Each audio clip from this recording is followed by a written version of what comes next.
Hi viewers, welcome to our channel. ప్రస్తుతం మనతో పాటు సీనియర్ జర్నలిస్ట్ దాము బాలాస్ అన్నారు, వారితో మాట్లాడదాం. నమస్కారం సార్. చంద్రబాబు గారికి ఒక షాకింగ్ న్యూస్ సార్. హైకోర్టు ఈ దాడులు జరుగుతున్నాయి కదా ఎన్నికల ఫలితాల తర్వాత, వాటిపైన ఇన్వాల్వ్ అయిపోయింది సార్. ఇప్పుడు అది మొత్తం రిపోర్టు కూడా ఇవ్వాలని చెప్పేసి డీజీపీని సిఎస్ని ఆదేశించింది. మరి ఇప్పుడు హైకోర్టు ఇన్వాల్వ్ అయింది కాబట్టి ఏ విధంగా ఉండొచ్చు అంటారు సార్? మామూలుగా చంద్రబాబు ప్రమాణ స్వీకారం చేసుకోకముందే రిజల్ట్ వచ్చిన రోజు నుంచే రిజల్ట్లో వీళ్ళకి బ్రహ్మాండమైన వేవ్ వచ్చింది. 164 సీట్లు వచ్చాయి. అక్కడేమో 21 సీట్లు ఎంపీ సీట్లు వచ్చాయి. సో ఇటువంటి విజయం తెలుగుదేశానికి ఎప్పుడు రాలేదు, తెలుగుదేశం కూటమికి కూడా ఎప్పుడు రాలేదు. ఇంకా ఇటు పవన్ కళ్యాణ్కి అయితే 100% స్ట్రైక్ రేటు, 21కి 21, 2కు 2 ఎంపీలు వచ్చారు.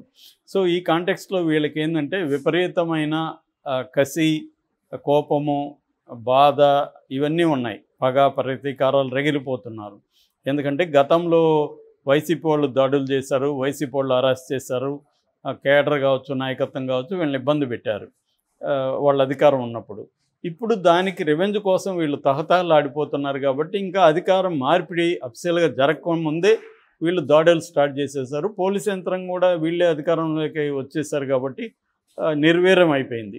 సో ఈ రకంగా రాష్ట్ర వ్యాప్తంగా దాడులు చేయడం, శిలాఫలకాలని దెబ్బ కొట్టడం, వైఎస్ఆర్ విగ్రహాలని కొట్టడం, తర్వాత సచివాలయాలకి రంగులు మార్చడం, సచివాలయాల దగ్గర శిలాఫలకాలు కానీ వాటన్నిటిని పగలగొట్టడం, కొడాలి నాని, వంశీ, తర్వాత రాంబాబు, అంబటి రాంబాబు ఇలాంటి వాళ్ళ ఇండ్ల మీదకి దాడులకు వెళ్ళడం, తర్వాత ఎస్కే యూనివర్సిటీలో వైస్ ఛాన్సలర్ రెడ్డి కాబట్టి అతన్ని దిగిపోమ్మని ఆ విగ్రహాన్ని ఇప్పటికిప్పుడే తొలగించాలని చెప్పి ఫైనల్గా తొలగించేశారు విగ్రహాన్ని. సో ఇలాగా రాష్ట్ర వ్యాప్తంగా తెలుగుదేశం వాళ్ళు దాడులు మొదలుపెట్టారు. దీన్ని చంద్రబాబు కానీ, పవన్ కళ్యాణ్ కానీ, లోకేష్ కానీ ఖండించలేదు. చంద్రబాబు క్లియర్గా వాళ్ళు కవిస్తే మీరు రెచ్చిపోకుండా అని చెప్పాడు. అంటే తప్పు వాళ్ళదే, వైసీపీ వాళ్ళది అన్నట్టుగానే చంద్రబాబు మాట్లాడాడు తప్ప తప్పు మన వాళ్ళదని ఎక్కడ మాట్లాడలే. నిజానికి ఎక్కడ కవించినట్టుగా మనకి ఎక్కడ వీడియోలు కానీ రిపోర్ట్ కానీ లేదు. కవించుంటే వీళ్ళు ఇంకా ఓన్ మీడియా హడావిడి చేసే తెలుగుదేశం మీడియా ఎక్కడా లేదు. క్లియర్గా వీడియోల్లో చూసినా, న్యూస్ చూసినా ఇప్పుడు నాని ఏం కవించాడని వాళ్ళ ఇంటి మీదకి పోయారు. ఇప్పటికిప్పుడు ఏం కవించలేదు. గతంలో మాట్లాడింది పక్కన పెడితే వంశీ ఏం కవించాడని పోయారు. సో ఎన్నికల తర్వాత వాళ్ళు ఆల్రెడీ చచ్చిన పాము అది వైసీపీ. వాళ్ళు ఏం కవిస్తారు? సైలెంట్గా పడి ఉన్నారు. వాళ్ళకి తెలుసు కదా, మనం కవిస్తే మనల్ని కొడతారు, అధికారం వీళ్ళ చేతిలో ఉందని వాళ్ళకి తెలియదా? కాబట్టి క్లియర్గా తెలుగుదేశం శ్రేణులే దాడులకి పాల్పడ్డారు. దాన్ని చంద్రబాబు ఖండించలేదు. రివర్స్లో వాళ్ళు కవిస్తే మీరు రెచ్చిపోకుండా అనే మాటలు మాట్లాడాడు. అంటే వాళ్ళు క్లియర్గా సిగ్నల్ వెళ్ళింది తెలుగుదేశం వాళ్ళకి, నేను మిమ్మల్ని ఏమన్నా మీరు దాడులు చేయండి అన్నట్టుగానే ఉంది అది. సో ఇక లోకేష్ అయితే ఎర్ర బుక్ పెట్టుకొని నేను అందరినీ ఒక్కొక్కడు అంతు చూస్తానని ఓపెన్గానే మాట్లాడుతున్నాడు. మేము కక్ష పెట్టుకోగానే లీగల్గా చేస్తామని అంటున్నారు, కానీ జరుగుతున్నది ఇల్లీగల్గానే. ఇక పవన్ కళ్యాణ్ ఏమో వాళ్ళ టీంలో మంచిగానే కక్షలు వద్దు, కార్పణ్యాలు వద్దు, మనం 5 కోట్ల ప్రజలకి సంక్షేమ అభివృద్ధి చేయాలి అని మాట్లాడుతున్నాడు, కానీ దీన్ని అయితే ఖండించట్లేదు. అంటే క్లియర్గా అధికారంలో కూటమిలో ఉన్న వాళ్ళందరూ కూడా ఎవరు కూడా ఇప్పటివరకు ఖండించలేదు. దీంట్లో ఇప్పుడు వైసీపీ నాయకత్వం మీద ప్రెజర్ పెరుగుతుంది. ఎందుకంటే జగన్ పార్టీ యంత్రాంగాన్ని 5 ఏళ్ల పాటు విస్మరించాడు కంప్లీట్గా. పార్టీ యంత్రాంగం బలంగా లేదు. ఇటువంటి దాడులు జరిగినప్పుడు లీగల్ సిస్టమ్స్ యాక్టివ్గా లేదు. ఇమీడియట్గా కోర్టులకు వెళ్ళిపోవడం, పోలీసులు కేసు తీసుకోకపోతే ప్రైవేట్ కేసులు వేయడం, ప్రెస్ మీట్లు పెట్టడం, ఇది తెలుగుదేశం ఎఫెక్టివ్గా చేసింది 5 ఏళ్ళు. వైసీపీకి ఆ మెకానిజాన్ని పట్టించుకోలేదు జగన్ ఏంటంటే జగన్ వర్సెస్ జనం అన్న, నేను అందరికీ డబ్బులు ఇస్తాను, వాళ్ళు నాకు ఓటిస్తారు అనే ఒక సింప్లిఫైడ్ వెర్షన్లో జగన్ ఉండిపోయాడు. అందువల్ల మెకానిజం డెవలప్ చేయడం కానీ, పార్టీ యంత్రాంగాన్ని పటిష్టపరచడం కానీ, కేడర్ని పట్టించుకోవడం కానీ చేయలేదు. సో వాలంటరీ వ్యవస్థ వల్ల కూడా లోకల్గా కేడర్ దెబ్బతినింది. దీన్ని ఎప్పటి నుంచో వైసీపీ వాళ్ళు మాట్లాడుతున్నారు, ఇంతకు ముందు నుంచే. నాకు 3 ఏళ్ల ముందే ఒక ఎంపీ ఫ్రెండ్ క్లియర్గా చెప్పాడు, సరే ఇది జరుగుతుంది, అతను అర్థం కావట్లేదు, చాలా దెబ్బ తగులుతుంది సార్ అని నాకు ఒక ఎంపీ చెప్పాడు. ఇప్పుడు 3 ఇయర్స్ బ్యాకే.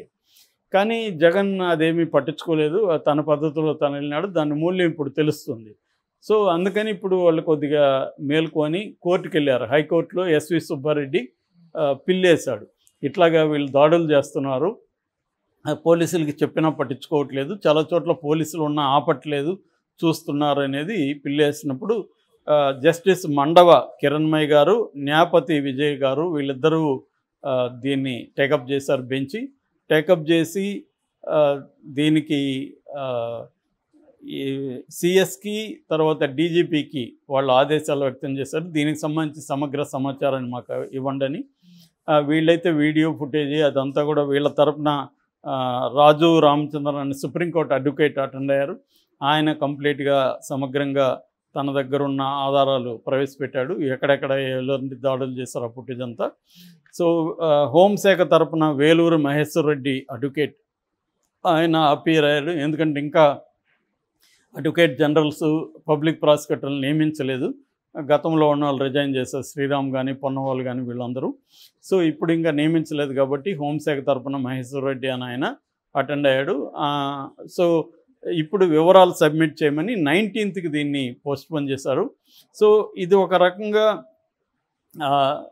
కొద్దిగా చంద్రబాబుకి కొద్దిగా అడ్డంకి అనే, అంటే చంద్రబాబు కానీ వాళ్ళ పార్టీ వాళ్ళు కానీ కక్ష తీర్చుకుందామన్న ప్లాన్లో ఉన్నారు. గతంలో లోకేష్ ఓపెన్గానే స్టేట్మెంట్ ఇచ్చారు, మీరు ఎంతమందిని కొట్టి మీ మీద ఎంత కేసులు పెట్టుకుంటే మీకు అన్ని పదవులు ఇస్తానని ఓపెన్గానే ఆఫర్ చేశారు లోకేష్. అంటే క్లియర్గా హింసని రెచ్చగొట్టే పద్ధతిలో లోకేష్ మాట్లాడాడు. ఇంకా పవన్ కళ్యాణ్ కూడా ఒక్కొక్కడిని మోకాళ్ళ మీద ఎక్కడ నడిపిస్తాను, ఎక్కడెక్కడ కడ్రాయలతో తిప్పిస్తాను, ఇవన్నీ పవన్ కళ్యాణ్ కూడా మాట్లాడాడు. సో ఈ స్పిరిట్ అంతా కేడర్లో ఉంటుంది కదా, వాళ్ళకి ఇప్పుడు అధికారం వచ్చింది, ఆల్రెడీ నాయకులు చెప్పున్నారు, రెచ్చిపోయారు. అందుకని వీళ్ళు ఈ రాజు రామచంద్రన్ అడ్వకేట్ చెప్తున్నాడు హైకోర్టులో ఇండ్లు ఖాళీ చేయించేశారు, కొన్ని అయితే ఊర్లు కూడా ఖాళీ చేయించి తరిమేశారు. ఇటువంటి ఒక భయానక పరిస్థితి, ఒక బీహార్ అని, ఒకప్పుడు బీహార్ ఎలా ఉండేదో అలాగా బీహార్లో భూమి సేన ఇట్లాంటి సేనలు ఉండేవి, ప్రైవేట్ ఆర్మీస్ ఉండేవి. అలాగా ఇప్పుడు కూడా తెలుగుదేశం వాళ్ళు వైసీపీ వాళ్ళ మీద ఎలా చేస్తున్నారు అనేది వీళ్ళు చెప్పారు. అయితే కొన్ని చోట్ల వైసీపీ వాళ్ళు కూడా రిటాలియేషన్, అంటే వాళ్ళు వచ్చి దాడి చేస్తున్నప్పుడు అదేదంటారు కదా, శత్రువు 10 దెబ్బలు కొడుతూ మనం ఒకటన్నా కొట్టాలని, అలాగా కొన్నిసార్లు జరిగాయి. కర్నూలులో ఒక హత్య కూడా జరిగింది, దాన్ని మాత్రం లోకేష్ పెద్ద ఎత్తున చూపించాడు, కానీ తన వాళ్ళు చేస్తుండే దాన్ని ఎక్కడ ఖండించలేదు. అంటే క్లియర్గా ఇక్కడ మనకు కనబడేది ఏంటంటే షర్మిల చంద్రబాబుకి లెటర్ రాసింది, ఆ లెటర్లో ఉన్నది వాస్తవం. అదేంటంటే మీరు వాళ్ళు గతంలో చేశారని మీరు దాడులు చేస్తున్నారు, మీరు చేశారని మళ్ళీ వాళ్ళు చేస్తారు, ఇది ఒక విసియస్ సర్కిల్, దీనికి అంతం లేదు. మీకు మెచ్యూరిటీ ఉంది, మీకు సుదీర్ఘమైన రాజకీయ అనుభవం ఉంది, మీకు సంస్కారం ఉంది, వీటన్నిటిని మీరు ఉపయోగించండి, వైలెన్స్కి స్వస్తి చెప్పండి, సంక్షేమం, అభివృద్ధి, శాంతి భద్రతలు ఈ 3 అంశాలకు ప్రాధాన్యత ఉందని ఆమె నిజంగా మంచిగా లెటర్ రాసింది. సో అది ఆ స్పిరిట్ని వీళ్ళు ఫాలో కావాల్సింది. వీళ్ళు మళ్ళీ మా మీద ప్రతీకారం తీర్చుకున్నారు కాబట్టి మేము తీసుకుంటామంటే మళ్ళీ వాళ్ళు తీర్చుకుంటారు. ఇదేమి నెవర్ ఎండింగ్ ప్రాసెస్. ఎందుకంటే దీనివల్ల ఏమవుతుందంటే మీరిద్దరు తీర్చుకునేది కాదు ఇది, దీని మధ్యలో ప్రజల జీవితాలు ఉన్నాయి. ముఖ్యంగా అక్కడ లోకల్గా అదేదంటారు ఇద్దరు ఆంబోతులు కొట్టుకుంటుంటే లేగదూడ దెబ్బతిన్నట్టుగా ఈ ప్రజలు ఖచ్చితంగా ఇబ్బంది అవుతారు. అట్లాగే రాష్ట్రంలో శాంతి భద్రతల విఘాతం కలిగితే పెట్టుబడులు కూడా, పరిశ్రమ పెట్టేవాడు కూడా రావాలంటే భయపడతాడు కదా క్లియర్గా. సో ఇటువంటి ఒక సిచ్యువేషన్ని చంద్రబాబు ఆలోచించాలి. ఇది ఒక రకమైన గోల్డెన్ ఆపర్చునిటీ.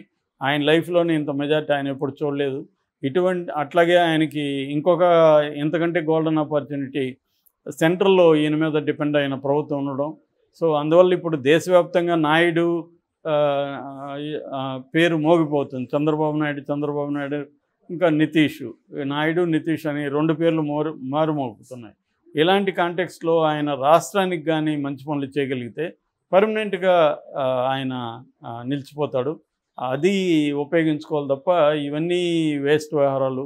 జగన్ని నువ్వు విమర్శించినప్పుడు నువ్వు అదే పని చేస్తే నీకు జగన్కి ఏం తేడా ఉంటుంది, అదే ఆలోచించుకోవాలి. కోర్టు కూడా ఇన్వాల్వ్ అయింది.